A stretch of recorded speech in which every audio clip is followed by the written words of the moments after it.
CRAN, which is the repository for R packages, has what they call a task view on causal inference, which is basically just a web page with hundreds of causal inference packages and how they fit, which ones are maintained, what topics they cover, and things like that. So I would suggest you kind of note that resource, and when you're looking for a package, you can go check.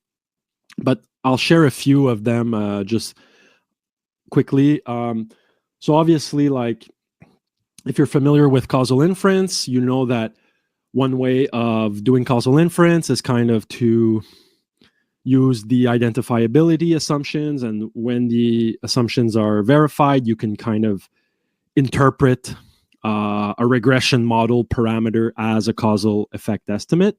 So in that sense, if you do the proper design or the proper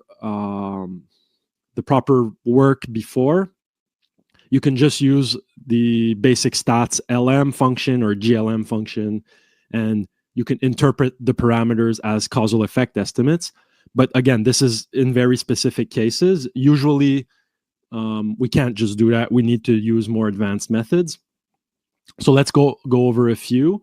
So if you have a randomized experiment, and I talk about this in my book, and Imbins and Rubin, they go into this in detail too. You can perform what is called randomization inference. So this is not something new. It's a technique that Fisher invented back in the 20s. But there's a package that's called RI2 that allows to implement this randomization inference approach. Again, this is when you have randomized experiments, and it's testing what we call sharp null hypotheses. So it's a specific kind of approach.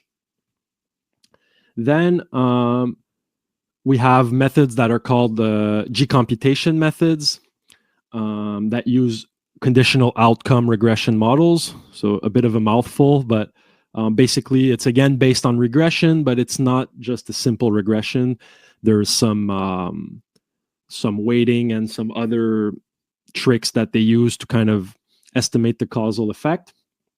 So there's a very popular package called G-formula, which implements these methods. Next, inverse probability weighting methods. Again, this is also very common a method to kind of balance treatment and control groups on the confounding factors. So the package to do this is called Weightit. So this implements weighted methods. And again, I'll post a comment with all of them because sometimes they're written in particular ways. Then there's matching methods. So this is kind of, it can be done in different ways, but the basic idea is to find two people that have similar characteristics and kind of compare them directly. And there's a package to do this to kind of help find matches, and you kind of need special estimators of variance and things like that when you use these techniques.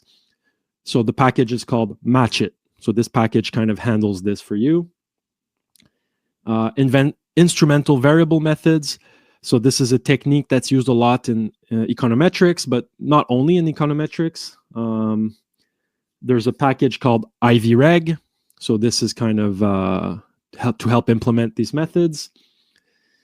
And then I won't go over every package, but just a few other topics of methods that are covered in the books I talk about, that I will cover in my book. There's doubly robust methods and targeted machine learning methods. So these are kind of more newer methods, if we can say it like that.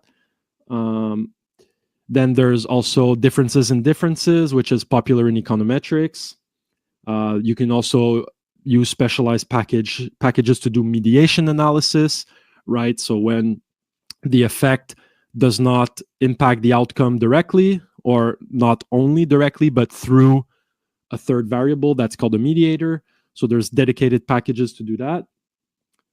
And the final package, which I use a lot in my book, and that will kind of segue into the next topic, is the ggdag package. So it's kind of an extension of ggplot.